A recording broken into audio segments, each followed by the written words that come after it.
and you're good to go. Right on. Hi, everybody. This is Steph. I use she, her pronouns. I'm the director of Rainbow Camp, or our COVID-19 virtual counterpart, Rainbow Online Connection. Thank you so much for being here as part of this live stream. We are so excited today to have Jeanette Jennings with us. Before we get started, I'm going to do a quick little land acknowledgement. So we as Canadians reside on traditional territory of many Indigenous nations. They are the original caretakers upon the land which we reside and has since been oppression of all populations since then. We acknowledge that we are doing as much as we can to decolonize our camping practices so that we can work towards reconciliation. All right, and so we are going to, I'm just going to do a quick little bio of Jeanette Jennings before we get started. She's going to do a little talk about her experience of being mom to Jazz Jennings, and we will then just be taking Q&A. We have Mallory, who's our administrative behind the scenes stage manager extraordinaire, and she'll be taking the questions that you just type on YouTube, and we will also, if you want to DM us on Instagram, we'll see that as well. And then she'll shoot them over to me, and then I will ask Jeanette, and we will, it'll be kind of more conversational and that kind of thing. So, all right. So Jeanette Jennings is a proud mom of 4 adult children: Arial, 25, twins, Sander and Griffen, 23, and 20-year-old transgender activist Jazz. She is happily married to her soulmate, Greg. Jazz was diagnosed with gender dysphoria at age 3 and socially transitioned to a girl at 5. This was in 2005, where there was very little knowledge about transgender children. So Jeanette and her husband, Greg, decided to share Jazz's story on 2020 with Barbara Walters. Since then, Jeanette has been a fierce advocate for transgender youth.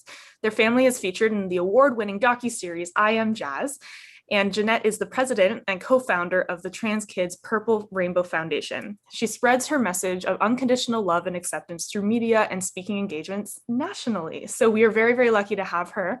And we have a support group for our parents of LGBT youth who've been asking me a lot of questions, and I'm excited to have such a strong role model with us today to talk about your experience. So I'm gonna pass it over to you now. Thanks so much for being here. Thank you for having me. I'm really happy to be here. And I love this type of intimate setting. And I feel like I can't see you, but I know you can see me. So I'm going to pretend I'm looking at all your faces out there, all your beautiful faces. And I will share the beginning of our story. And then I guess we'll have some chit chat to get deeper into everything. The other day, somebody actually asked me, 4 kids in 4.5 years, what were you thinking? Like, why'd you have so many children? I'm like, well, I didn't really mean to. I had my daughter Ari, and then very soon after that, I had the twins, and we were done. I had 2 boys and a little girl, done. And then all of a sudden, I found myself with the flu. You know, that flu that turns into a pregnancy because you think you have the flu? It was that. I got pregnant, and I was shocked because I had needed a little help with some, I guess it's called Clomid to get pregnant with the other kids. But anyway, so I found myself pregnant with Jazz, and it was really interesting because when I was pregnant with my daughter, I was a really big pregnant lady. And when I was pregnant with my twins, I was much smaller and I carried in the front. And then when I became pregnant with Jazz, I was a bigger pregnant lady again. And there's some old wives' tales that say, you know what, if you're bigger all over, you're having a girl. And if you're all belly, you're having a boy. So I was sure that Jazz was a girl. And when I had an ultrasound and they said, oh no, you have a little boy. I'm like, you're a mistake. Look at me, I'm pregnant all over. It has to be a girl. And I did that little witchy tale with the necklace. If it goes one way, you have a girl. If it goes like circles, one this way, boy, or whatever, this way, girl, and came up girl, everything was saying girl. I'm like, no, you're having a little boy. And I'm like, you know what? That's great. My 3 sons, very happy with that. So Jazz came into the world, and I just adored her from day one, the best baby. And we had our little family, and we were very happy. And then all of a sudden, little Jazz started to act differently than some of her peers. And she was literally crawling to all the girls' toys. She would crawl with a little doll in her hand. And when she started walking, she was just, all she wanted to play with was her older sister's trunk of like dress up toys and like skirts and blingy shoes. And she'd walk around in these little blingy stilettos once she learned how to walk. And as soon as she found speech, she started to say, I am a girl. Not like I want to be a girl or I like girly things. God made a mistake. I am a girl. This is what she would say because she knew the difference between boys and girls. She'd take baths with her siblings and mommy, mommy, mommy, when am I going to become a girl? How am I going to be a girl? And, I thought this was odd. I went to her preschool teacher. I'm like, you ever see this? And they're like, yeah, there's kids out there that like to play dress up that are boys. Don't worry about it. It's a phase. Okay, we got a phase here. So the phase went on for like a year and a half. And I'm like, this seems more than a phase because it's just getting stronger and she wants to go to school in dresses. And this was in preschool and she was very verbal very early on. And she made it very clear that she was a girl and didn't want to leave the house looking like a boy. So I decided to go to a specialist. Actually, would backtrack. I was very concerned. I had heard about adults that had gender identity disorder, which is what it was called back then, because I have a master's in clinical counseling and I hadn't practiced in many years. And I dusted off my DSM-4 at the time and I looked and I said, oh my goodness, gender identity disorder, children can have gender identity disorder. I thought this was for adults. And it said if the child meets 4 out of the 5 markers listed, then they have gender identity disorder. And I was like, oh my goodness, we have to go in. We have to see a specialist. I just diagnosed Jazz with this disorder. And I hate the word disorder. And it was my child different? What's going on here? And sure enough, at the age of 3, I took her to a specialist and they confirmed Jazz is transgender. And I'm like, well, what is that? I've never met a transgender person. And they introduced me to somebody who was transgender and I didn't know what to do.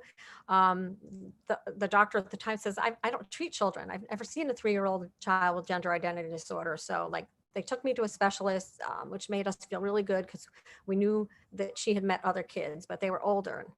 And working with a 3-year-old is not easy, but she just said, follow Jazz's lead. Just make her happy. You were her parent.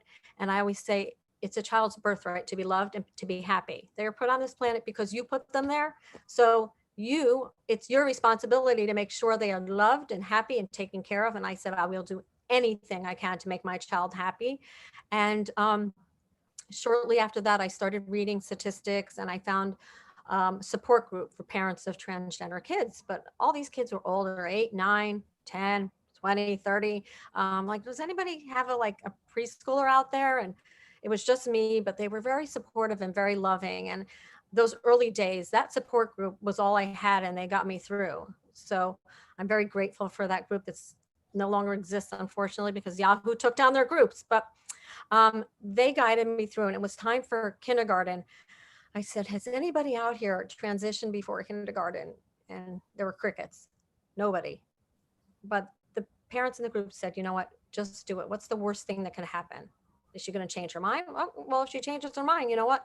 We'll just transition back because as many of you know, transitioning is all about changing your pronouns, switching your clothing, and letting your hair grow in for a transgender girl. So we said, this is what we're going to do. And I went to the school before she started and I said, we want our son at the time to start school as a girl. She's transitioning. Her pronouns have to be girl. She wants to be called Jazz. And this is what you have to do. And they wouldn't speak to us.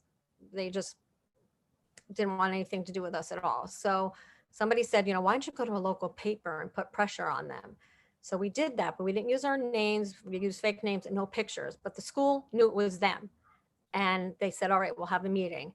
And they decided they would allow Jazz to wear skirts, but not skirts. She couldn't use the name Jazz. Her birth name is Jaren. Wasn't allowed to use the name that she chose. They would respect her pronouns, but under no circumstances was she allowed in the boys' bathroom. And this is how kindergarten started. And Jazz was very happy. She was just like, I'm a girl now. I get to wear the girly clothes. Because in preschool, it wasn't that way at all. The director of the preschool was like, oh, no, he can't wear that. And he can't do this and he can't do that. So in kindergarten, besides the bathrooms, it was going smoothly. She experienced some bullying at times, but I think her biggest bullies at that time were the adults that didn't let her use those restrooms. And she literally would hold her bladder because she was told she could use the nurse's restroom and she didn't want to go in there because it was all disgusting, kids, vomiting, blood. She'd hold her bladder till she would have accidents. And as she got older, more and more kids found out she was trans and there was exclusionary bullying. I don't want to sit next to Jazz at lunch. She has the cooties, and she went through a lot, but she's so resilient. And all the bullying she faced and the teasing, it was interesting. As she got older, the teasing got worse. She said, "I don't care what they think. I'm who I am, and I'm happy to be me. And if they don't want to be my friends, then I won't be friends with them, and I'll find other friends." And we were so proud of her. She was 6 years old, and she was doing this, and I learned from her so many things. And parents would say, "Why do you let him dress like that?" And I'd say, "Well, that's because it's what he wants to wear." And I learned more and more about statistics, and found out, transgender kids have a higher rate of suicide, and about 50% will attempt to take their lives. And I would say back then, I'd rather have a living daughter than a dead son, not going through this. Like, we are supporting Jazz 100%. I will do anything she wants. I will do anything for her to make her have a happy childhood.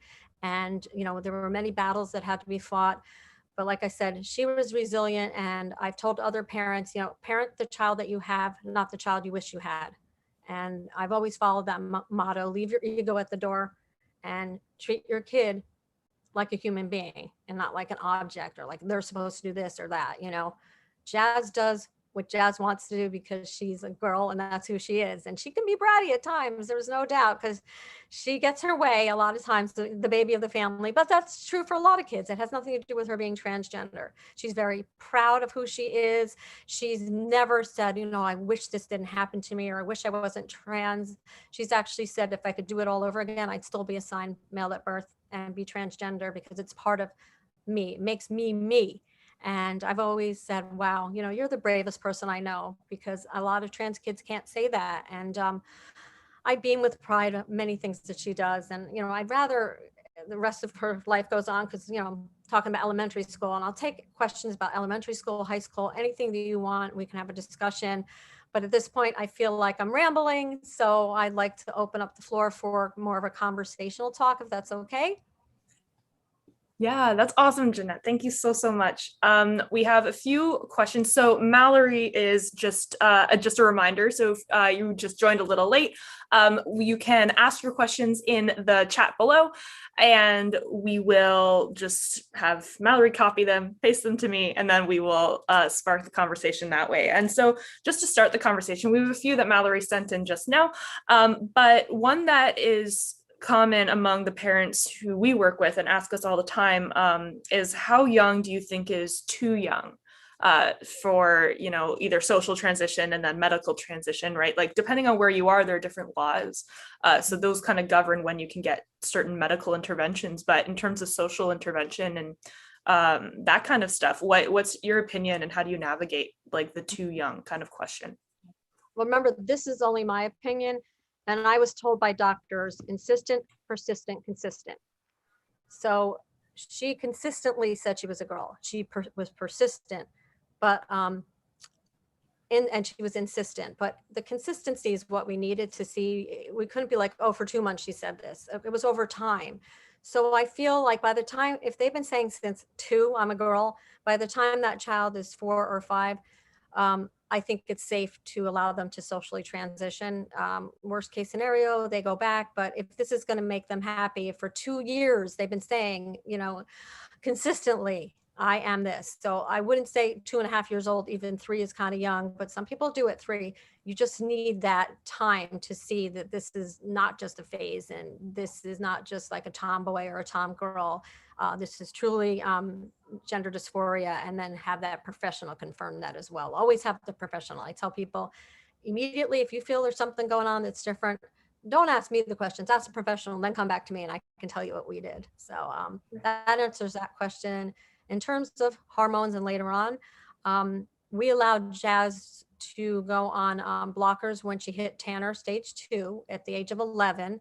And she was very unhappy that she wasn't developing with her peers. She was very happy that her puberty was blocked, but her peers were starting to develop. So at 12, she started with a little amount of estrogen so she could bud like her friends and just feel a little more like everybody else. And that was a good decision. It really helped her mentally, knowing that she wasn't going to, be flat chested and have to stuff her bra, because she did try that a couple times and didn't go very well. So I think that answers the question. Yeah, as somebody who just is cis and late developed, I also relate to that part too. So I think that that's like just a teenage girl thing, Yeah. also, which is a cool, normal, what's normal, experience, too. You had mentioned always seeing the professionals. I'm wondering, and this is a question I just thought of now, just based on working with populations for a while, what are indicators of a good healthcare professional, like a trans positive and gender inclusive kind of medical practice? Like, are there any ways that you can kind of like little red flags where you're kind of like, all right, maybe I should find somebody else? Or if they're, what kind of advice would you have for seeking out medical people that are affirming? Yeah. I think the first advice I would give is ask the doctor's office, do you treat transgender children? Like if it's just a practice of pediatricians. And I have had a situation where Jazz transitioned and we stuck with the doctor, and the doctor's was great, but his office kind of stunk and they didn't use the right pronouns or the right name. And we were very thrilled with that doctor, but he went on sabbatical. So we had a replacement that came in, and I said to the nurse, make sure he knows that Jazz is transgender. I told her, do you know what that is? She said, yes. The doctor had said, he knows what that is. Yes. So all of a sudden she's, writing down notes. Well, has she had her period yet? Like, I just told you she's transgender. And then the doctor came in and was ready to examine her. And he was like, so does she have a penis? I'm like, yeah, she's 7 years old. She hasn't had the surgery yet. Yeah, she has a penis. So like, sometimes you're told that a doctor is trans friendly and you don't find out till like the bedside manner comes in. So it's really difficult in some situations. I've had doctors' offices say, we'll treat your trans child, and then come back and say no. So I think it's really important to find other people that uses this doctor. We didn't have that because I didn't know anybody else around. So it was very difficult finding doctors in the beginning. But I think their experience is so important, that they have other patients that are like your kid. You don't want to be like the guinea pig for a doctor. That's not the way to go. So I think common sense will tell you, experience. And also you have to like them. If you don't like them, their bedside manner, you could always find somebody else. Right on. Thanks so much for that. All right, so we have quite a few questions here. To start off, did the family dynamics of, how, like in the early years, specifically, how did your family dynamics change? And then how did you deal with that? How did you navigate as a parent in like your household? That's a great question, because I know a lot of people have that issue when they have siblings. And I've been asked that many times. And we did have an issue at first. The twin boys were so young when this was all going on with Jazz. They don't even remember a boy Jazz. Like they're just like, we've always had a sister.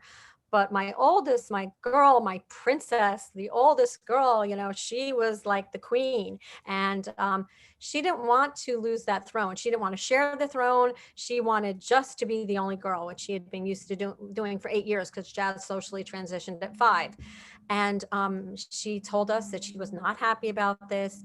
And we had to explain to her, and her name's Ari, Jazz is transgender and she's going to have a really rough road ahead. And as her big sister, she needs you now more than ever. She needs you to support her and love her and be there for her. And she started crying when I told her, some of the terrible statistics, and she understood.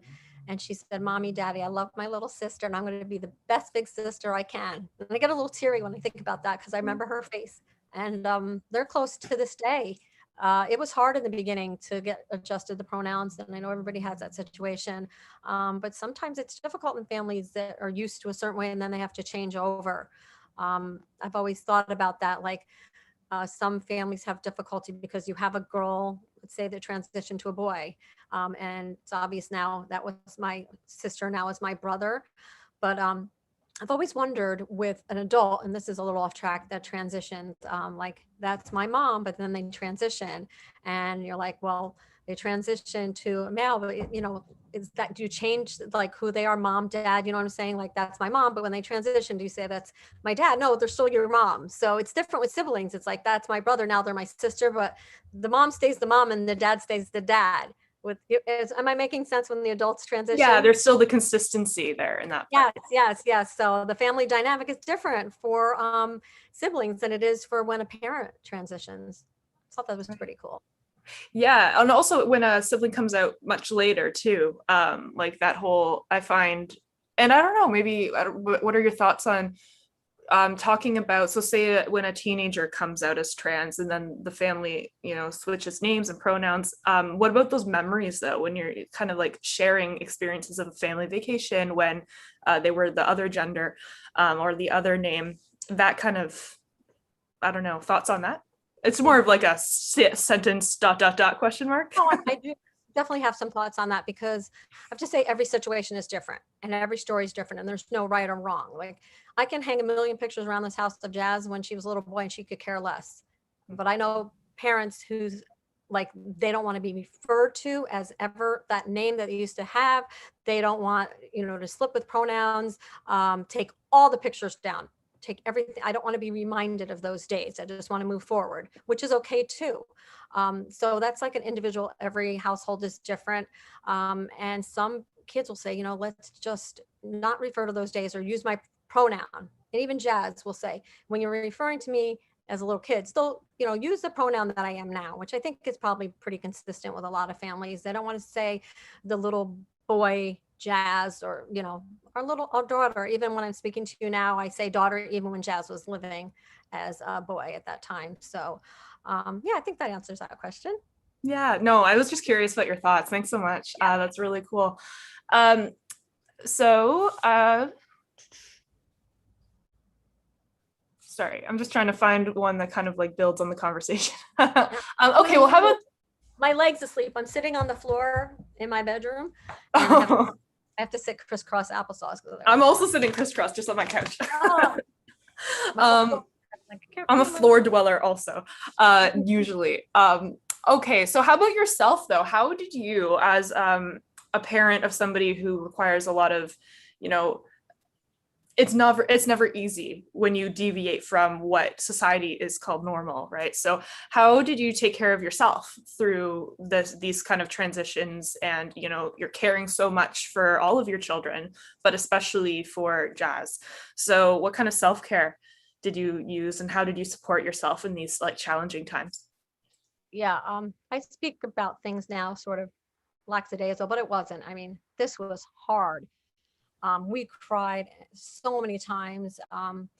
I was depressed myself. I had a really tough time, but I've always felt it's important for self-care. And I like getting massages. I always made sure, no matter how many pennies I didn't or did have, like I'd make sure that I get a massage, get my hair done, just little things like that, self-care, get away where I said to my husband, you got to take these kids. One Mother's Day, they said, what do you want for Mother's Day, Mom? I said, to be left alone. I'm done. I'm a little burnt. So I had a Mother's Day by myself. I went off to a hotel and I crashed the hotel as if I stayed there. And I went to a brunch where they, had buffets and I sat there with a book and a mimosa by myself. And everybody was like, are you okay, ma'am? I'm like, I am fine. I just went to a movie. I went to a spa. I did everything that I don't usually do in one day. I did in one day and I bought a fridge. So, that was an important Mother's Day for me. Like, if you need it, you got to say to your husband or your kids, I just need to step away and do my thing. If it's Mother's Day or wherever, like kids need you. And if you can't be the best version of you, how can you take care of them? Very difficult for me to take care of them when I was suffering. So I made sure pamper myself every now and then, still try to. Yeah, I really like how you said the normal things, right? Always making sure you massages, hair done, and little things that are self-care, even like eating healthy. People always think, oh, self-care has to be like champagne and a bubble bath. But it's those little acts that really make you feel like you matter, like taking that time for yourself. I'm really glad that you mentioned that. Awesome. And building off of that, how are your relationships with your friends and your own peers? Like, did you feel any isolation in that way from other moms and your community generally? Yeah. The early days when we transitioned, it was very hard. I had to cut some people out that were not nice, questioning me. Why are you doing this? Whispering behind my back, staring. There were people that left my life because I could tell that this wasn't for them. They were not supportive of this. I've lost some friends over doing media. even family members have questioned, why are you doing this? Why are you sharing your story? But I'm actually Jewish, and in our synagogue, I had a rabbi that came up to me one day and he's like, tell me all about this transgender stuff. I want to learn, which I thought was really nice. I believe the community can be there for you. Jazz lost friends because the parents didn't want them Jazz having a play date with, Jazz. They didn't want Jazz in their house, and you learn who's on your side and who's not after time. So we had to navigate that, and there were some really ugly moments, but some beautiful moments. I have to share one story. I'm so excited to share this story. I just remembered. So I had some very conservative neighbors, and my kids used to play with their kids out in the yard, and Jazz was like 3, and she started running around the yard with dresses on, and she had the short hair. She was still living her life as a boy, and she told everybody to call her Sparkles. Everybody call me Sparkles. And it was the cutest thing. And one day I get a knock on the door from this very conservative mom that I was sure hated us. And she goes, I just want to tell you that we think Jazz is great. Oh no, Sparkles. She said, I think Sparkles is great, and we want to support her. If you ever need anything, we're here for you. We love Sparkles. And I thought that was great because I was all afraid, like, oh no, she's going to tell me, this, that, and the other thing. So sometimes the most unlikely people become your biggest fans, which is great. Right. Oh, I love that. And I love the name Sparkles. That's the cutest ever. Use that name sometimes. Oh my God. It is very showy, like Sparkles and Jazz. Like she's very, Sparkles. Yeah, so cute. I love it so much. This is a bit different. So one of our people watching, hey Jeanette, as a transgender female, will I have to be on estrogen for the rest of my life? The answer is yes. All women are on estrogen until they hit menopause, and then that kind of tapers down, but you don't want to be in menopause at the age of 20. So Jazz, and this is what I've been told by her doctor, she will have to take estrogen to keep her levels as if she was cis for the rest of her life. Right. Right on. Okay, so this one's a little longer. How can a parent navigate dealing with unsupportive family members who are in denial, refuse transgender is real, insist that it's a phase, and refuse to use the proper names and pronouns? Oof. That's a tough one. My heart goes out to families like that. We did have some problems in the beginning with certain family members that did not want to switch pronouns, and there was some bad moments, but we had to sit down with them and said, this is the way it is, and if you want to be in our lives, you have to respect Jazz, respect our family. And I know marriages that have broken up over this. I know families that are in pieces because of this. Fortunately, our family members eventually came around, but had they not and disrespected us, I don't think we'd be speaking. So if it's too harmful for the family and for your child to be made to feel like they're less than by grandma and grandpa, make them feel awful about themselves, why would you subject them to that? Maybe you can still have a relationship with your parents, but if grandma and grandpa aren't nice to that child, then I would not want that child to be around those people. I'm a little harsh. I know. Yeah, it's especially hard when it is family too. It's easier to kind of be upset with society or strangers, but when it's your own family. I get very upset with society every day. Yeah, so then let's use that as a different kind of transition to talk about fighting with the establishment. How do you navigate those kind of moments of, discrimination in, say a changing room at, I don't know. My first thought was Walmart, but I'm like, no, I don't even want to use them as an example. A clothing store. What kind of, I don't know, in those little moments of even passive aggressive remarks, how do you handle those? Well, I just thought of a story when you said Walmart, because a few years ago, Target was having this thing about the bathrooms. I don't know if you remember, where they didn't want trans people to use the bathrooms or something like that. So Jazz put herself in Target, like a picture of next to the bathroom, and making clear she had the Target bag, and put it on social media. That's awesome. But it can be uncomfortable if you're transgender to use public restrooms when you first transition. It could be scary. I didn't have that situation with Jazz. I can say our bathroom situation was at school. Her first bullies were the people that at the school that did not let her use the restrooms, and we fought that tooth and nail. to a high level. And finally, we got a new principal who said, you know what, I can't believe she hasn't been using the bathrooms this whole time. I'm sorry. And this was in 5th grade. We've had to fight for her to play sports, bathrooms, all these situations where I will do anything I have to do and sue somebody if I need to, take it to the highest level. Even if it's a store that has a problem, I would get in their face and say, sorry, I'm a female and I have the right to use the women's dressing room. And they can come and do whatever they want. But you have to fight. You really do. And if you're afraid to, do that, sometimes you can have a buddy with you. I think I used to have a pin like, I'll go with you, meaning I'll go to the bathroom with you to make your friend feel better if they're nervous. So I used to wear this pin. I'll go with you if you are nervous about using the restroom. I'll be your friend. Oh, nice? I love that. That's really nice allyship. And there's a lot of, we had a conversation with some of our staff, our transgender staff yesterday, and one of them brought up how anxious he feels just to go shopping because it's so gendered in society. Is there anything in society where you didn't really notice how gendered or, I don't know, heteronormative and that kind of like compulsive way of living, did you notice more clearly once, you had to start navigating these issues as Jazz grew up? Yeah, I mean, it was sports. It started with gymnastics, where we were talking about this earlier, where the girls wear those little sarongs, and in gymnastics class, they were wearing the sarongs in the girls' class, and they wouldn't let Jazz be in the girls' class. And then when she took dance at the preschool, they wouldn't let her wear the tutu.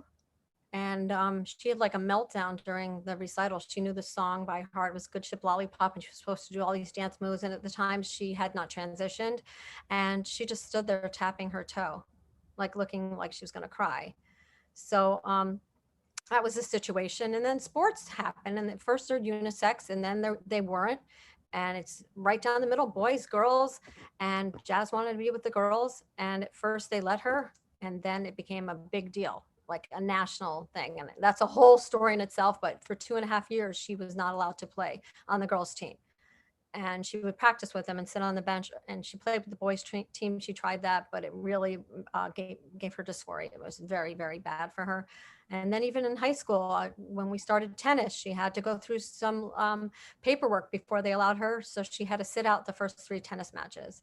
So there's a lot of division. Even like in school, it used to be boys stand here, girls stand there online. They try not to do that now, but I'm talking about the early 2000s. Things were a little different back then.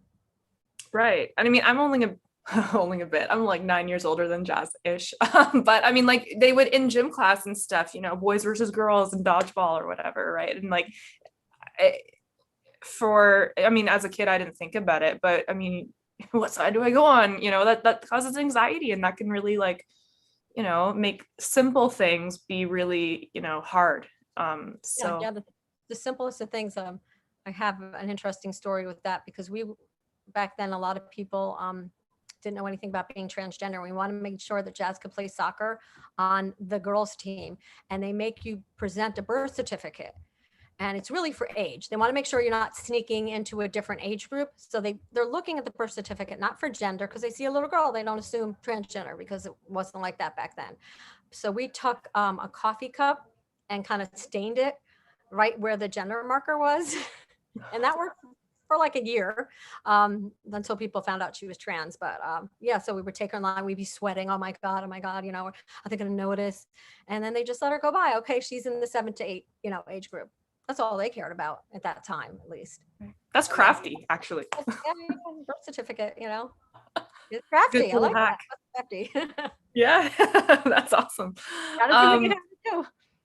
Yeah, and okay, yeah. So talking about the extracurricular stuff and sports, this is such a hot topic, right? People talk about it all the time, and it gets political quickly too, right? And what advice would you have for, young transgender athletes who are interested in,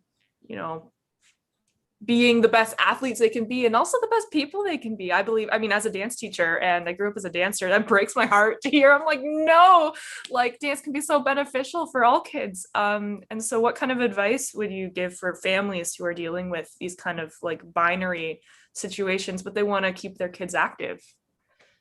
I would say, sign that child up in whatever gender it is, let's say they're, a little girl. If they want to play on a boys team, allow that. Let the kid choose. But if they want to play on a girls team, you sign that child up for a girls team. And if somebody has something to say about it, you fight that.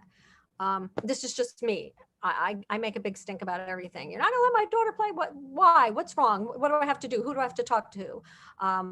So it really is also a personal thing. Like Jazz played football when she was little. A lot of girls didn't want to, and she loved playing. It wasn't tackle football. It's with the little tags. What is that called? Flag football. Flags, Yeah. She played with her brothers for years. And it was like, people did not understand. Wait a minute. She wants to be a girl, but she's playing on a boy sport. But there were other girls that like to play flag. She wasn't the only one. So, you go with what your kid wants. If that's what they want to play, that sport and that team, let them do it. They should be treated just like the cis kids, exactly like cis kids, because they are. Well, girls are girls and boys are boys, and that's it, period. Right. Yeah, exactly.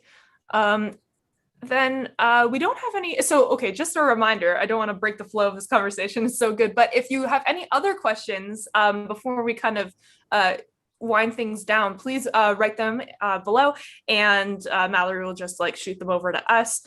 And so I have a few more questions that I'm curious about. How do you then, as a parent, like know your role as an advocate for your kid? That's a really common question I feel like we get all the time. And I don't know, I feel like it's different for different personalities, especially of the kid. But how do you balance that of wanting to, be a mama bear and fight versus, time, place, what the kid wants, just that balance, I think.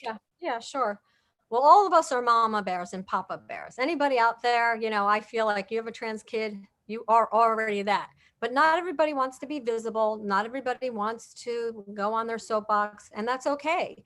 There are other people out there with visibility that are fighting the fight, and your basically job is to take care of your kid. If you want to speak out, go for it. If you want to speak out and your kid doesn't want you to speak out, then you have to respect what they want. And that's a big thing. Like, I know there have been parents and kids that are advocates together, and the kid gets older and says, I don't want to do this anymore. And we'll ask the parent not to, or say to the parent, you can. So once again, it's a personal choice. I believe in advocating because we've had to, but I grew up in a different time when it wasn't as accepted. So we didn't have a choice in many circumstances to fight tooth and nail for Jazz to have rights, just like cis children. Right. And a follow-up question to the sport thing. Does Jazz play any sports now? And if so, what is that current experience like? Well, she's out of high school now, but she was a tremendous soccer player for so many years. Like, that was her sport. She loved it. She played recreational, then she played travel, she played high school. But when she was younger, there was a big issue with it. But she never gave up. She kept playing regardless. It was just practicing. And she was good at it. And people attribute that to her being trans. They're like, well, she's so good at soccer because she's transgender. And she was like one of the little ones on the field with her little pink cleats, very dainty, pink water bottle, pink ball. And the reason she was good at soccer had nothing to do with the fact that she's transgender. It had to do with the fact that she has her father, who's a tremendous athlete. She's very agile. The agility this kid has is unbelievable. And she's ambidextrous. So, soccer player that's ambidextrous. So she was great at soccer. And for so many years she played, and she loved, even to this day, she's like, I miss playing soccer. And she's thinking of joining an adult league. So she played other sports, but that was her main sport. Right. Yeah, it's so important to have a fun thing that gets you active and not just, I don't know. Like I said, I'm a dance teacher. I'm very biased. I love all those group kind of physical activities. But it's Jazz did acting, dancing, singing. She went to acting camp. So she would be on the dance team. She did all of it. She was going to be an actress at one point. That was going to be her thing. She was one of those drama kids for many years. So she still had the soccer. And in fact, I'd have to drive her to soccer, and she'd have to switch and change and, go to the dance class that was part of her drama. So she loved that. She loves to sing. She's really into singing to this day. That's so awesome. I love that. I'm so happy to hear and to have everybody watching here, not to feel limited by the binary gender aspects, right? You can do all of these activities still, just finding a way. That's awesome. So we have another kind of advice question that just came in. Many parents get worried about using the wrong pronouns or the wrong names. What advice would you give for those moments when you make a mistake from time to time? Well, if it's an honest mistake, because some people are deliberate, and I know this question is not coming from that place. If it's an honest mistake, you could just apologize. I'm so sorry. And a lot of times the kids will, it's okay. It's okay, mom or dad. I get it. You're not used to calling me this name or this pronoun.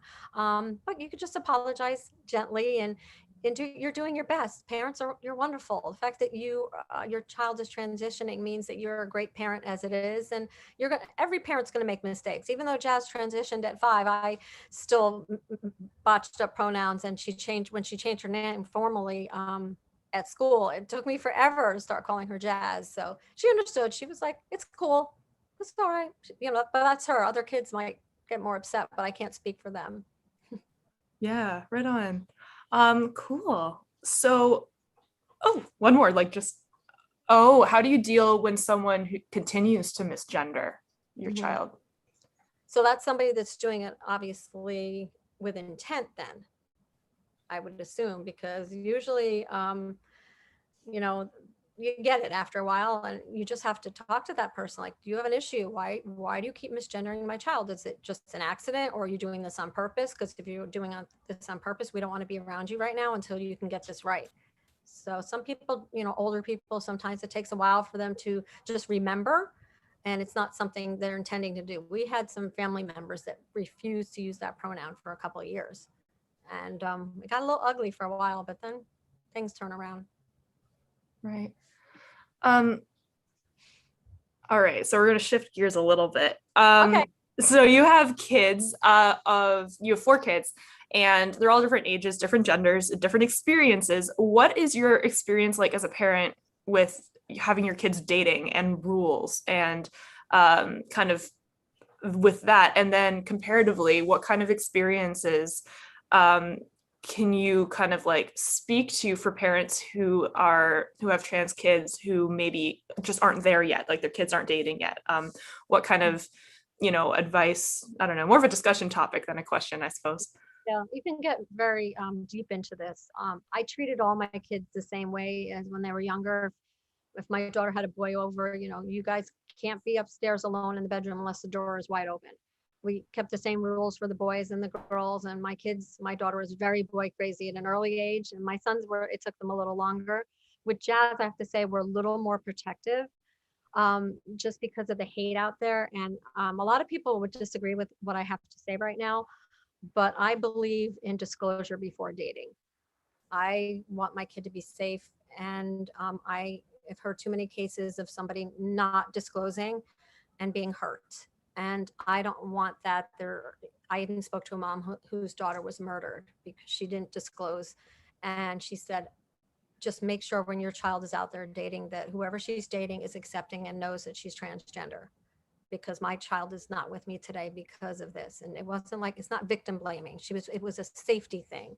So Jazz is very clear and upfront. Anybody she's going to date, and she's pansexual, is going to know she's transgender. And we've always said that, disclosure before dating. And there are other people that said, you know what, I don't want my kid to tell their date because it's not the date's business that they're trans. And, if you had asthma or diabetes, you wouldn't say on the first date, hey, I'm an asthmatic, or I'm diabetic, or, and I see where they're coming from, but I feel like asthma has nothing to do with sexual relations. You're using your genitalia down there, and I think people need to know, because you just don't want to be harmed. You don't want anybody hurting your kid, and it happens. And I'm not making it up. And I had somebody yelled at me one day for believing the way I do, but sorry, I got in a verbal fight with somebody, and I don't usually do that. Yeah. This is my belief. Yeah. And I mean, dating is something that's so personal. I guess that kind of leads into my next question is, when you're trans, or, family members dealing with, raising a trans child, your personal life becomes political and you've obviously chosen to be very public about your story, which is awesome because we need more, strong role models for parents out there. But what is that like, the whole personal becoming political and like small, people confronting you like that about your opinions on how, like, your rules about your kids dating, like it's such a personal thing and it's out there. So how do you navigate that? It has to be expected. When you're putting yourself out there, you have to assume that people are going to have an issue with you. Most of it's on the internet, so I don't have to deal with it. But every now and then it's in person. And in fact, I put myself in situations where I'm I'm vulnerable and I could get slammed. Like, for instance, this whole sports topic of kids playing sports in high school. In our state, there was a bill that was being proposed by this specific politician. And I was asked to Zoom with her. And she was transphobic and didn't want any trans kids, the trans girls specifically, playing on girls' teams. And I was like so scared. I'm on the Zoom with her and some other people. I'm going to speak to this woman. And I told her our story, and I cried, like Jazz wasn't allowed to do this and that. And she just stood there and she's like, I'm keeping the integrity of women's sports by passing this bill. And it passed in our state, and it was just signed by the governor on day one of Pride, June 1st. He signed this over. And Jazz is outspoken, I'm outspoken. We say things about him, and he wants to speak to me. I will speak to him because I feel what he did was wrong, and I don't have a good impression of him. And once you're out there speaking, you have to know people are going to disagree with you, but I have a strong sense of justice, and I have to be tough-skinned at this point in my life to fight. I just don't fight for Jazz's rights because she's not even in high school playing sports. It was other kids. I didn't want them to have to go through what Jazz went through. And now it's pretty ugly in our state. It's not going to be a good thing. Right. Oh my gosh. How do you then, I'm just thinking for myself, just, in empathy, like, how do you kind of have that thick skin? Like, it's so hard when, you're pouring your heart out and your experience and you love your child so much, to have a lawmaker just be cold to you like that and say, nope, I don't care. Yeah. Like, how do you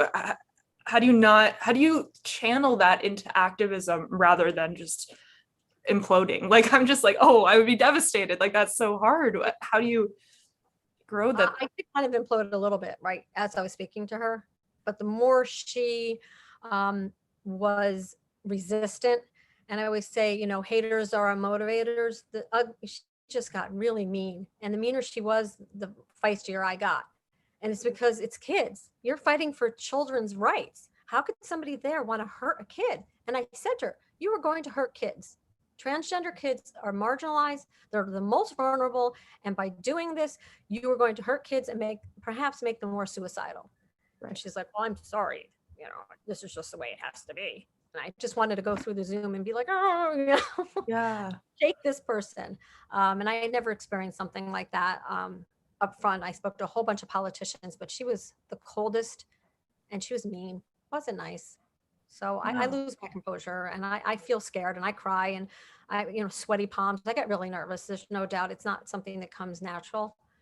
But, these are kids and we have to fight for them. If we don't fight for them, who will? Who's going to fight for these children? So I feel like it's my duty and responsibility due to my visibility, if I can help. Yeah. Oh, such a good ally. I love that so much.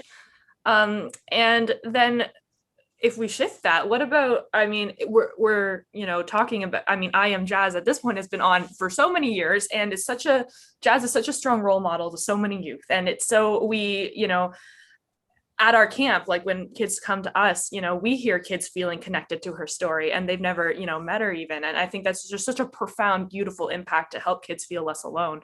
But on the other side of that, she is always out. And so stealth, for people who don't know, is like to live in a stealth way means, you go through your life without people knowing that you're trans.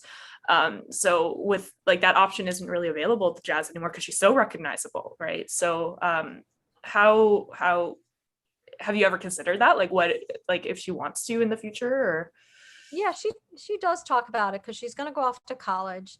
And believe it or not, her college is so queer and it's Harvard and people don't know that, but they have a huge queer community there.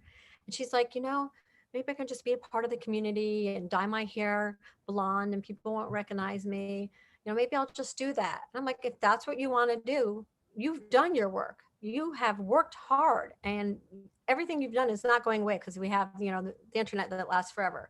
You can retire, baby. I'm like, you can retire and you just do you and do school and whatever it is you want to do. Yeah, people are going to recognize you, but that doesn't mean that you have to speak on campus and hold the torch.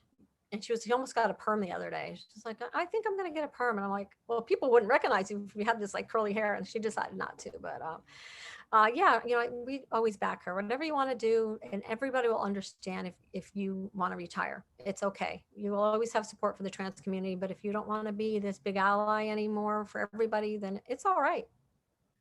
Do you ever feel like you have to kind of perform as a positive ally, even when, the cameras aren't rolling and you're just kind of being yourselves? Yeah, I mean, it's just part of who I am now.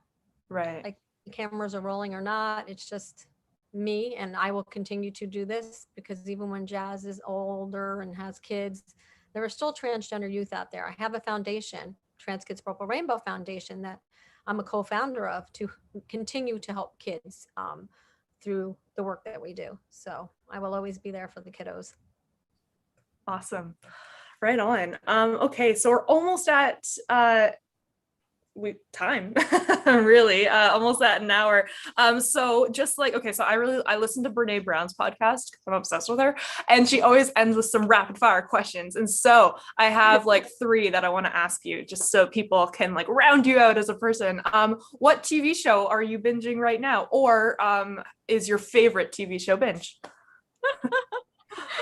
Okay, you're gonna laugh, or somebody might change their opinion of me, but Jazz and I are binge watching Vanderpump Rules and loving it. I did not think it is what it is. I was just like, it's a housewife who has a restaurant. No, it is good. And my favorite show to binge watch is Big Brother. Well, you don't really binge watch that one, but whole family, I've been watching it since season 1. We are Big Brother fans. Love it, love it, love it, love it. So I can't wait. That's starting in a few weeks. That's awesome. My sister's really into that too. Great. What kind of music do you turn to when you're feeling like you need comfort or energized, or what's your kind of go-to music? Classic rock. I'm an 80s chick. I love to listen to Led Zeppelin and this older stuff. The newer stuff I don't really know as well. So classic. I'm 55 years old. That's where I'm going. Right on. And if you had to eat one food for the rest of your life, what would it be? Pizza or chocolate. One of those two. Ooh. Like a good yeah. But I think pizza has a little bit more nutrients. What kind of pizza though? Just plain. Just love it just by itself. Once I get the oil off of it, I love New York City pizza. I'm a New Yorker. I go to these certain places in New York that I absolutely have to go when I'm there. At least one of my favorite pizza places. So must go to it. I love that. I just love plain cheese pizza. I don't need all the fancy stuff. I don't want to trick myself into thinking that is healthy. I like it, but the plain is, there's nothing like a plain slice. And down here in Florida, the pizza's not so great. So yeah, you need that like the oiliness. Pizza. Yeah. So good. Awesome. Well, thank you so much for being here today. And I know we had a lot of people who are going to continue to find this video. So it'll live on our YouTube. So thank you so much. And I believe below Mallory has put the link if you are wanting to donate for our crowdfunding campaign, which is happening right now for our Pride. We're having our digital Pride, and this is part of that. Our stream of, we can't, in America, things are opened up a little bit more, but in Canada, I mean, I live in Toronto where our lockdown, we're still at stay-at-home order kind of stuff. So yeah, I don't, like, I've kind of like been desocialized. Like I forget how to interact in public. Like, I don't know. We'll see. But so this is the best we can do for our own digital kind of pride. And so thank you so much for watching. And if you're wanting to donate, please follow the link below. And Mallory can also probably put a link below for your foundation, Jeanette, if you want to have a little, like, you want to do a plug for it. Yeah, the Trans Kids Purple Rainbow Foundation. Come check us out. And we raise money using our platform so we can give money to places like you guys. Awesome. Yay. So it's all good all around. Thank you so much for spending some time and energy with us today. And, watching you on TV. And I feel like, I mean, it's so weird because I feel like I know you better than you know me because I've been watching your show for All the time when I meet them, I'm like, they're like, it's so nice to meet you. And they're like, oh, I watch your TV. I'm like, so you know me better than I know you. So talk about you. You know my life already. It's so wonderful though. What you've done is so brave. And I think you've opened up a space for allyship. And it's, yes, Jazz is a wonderful advocate, but you also role model a really wonderful way to be a parent, not only to trans youth, but to all kids. And that's really wonderful. Thank you so much for just being so brave and talking about your story. Great. Well, thanks for having me. I have one plug. Variety magazine, Jazz is on the cover. One of my proudest moments, and the article is fantastic. They interview Laverne Cox, and so check it out. It's online, Variety magazine. Proud moment as mom. So proud moment. Yes, I had to plug that. Oh my gosh, that's so cool. Yay, we'll put that down below as well. Once it's a published video, we'll have a link. Wonderful. All right, thanks so much for everybody who watched, and check out all of our websites and our donationing things. Happy Pride, everybody. Be proud of who you are.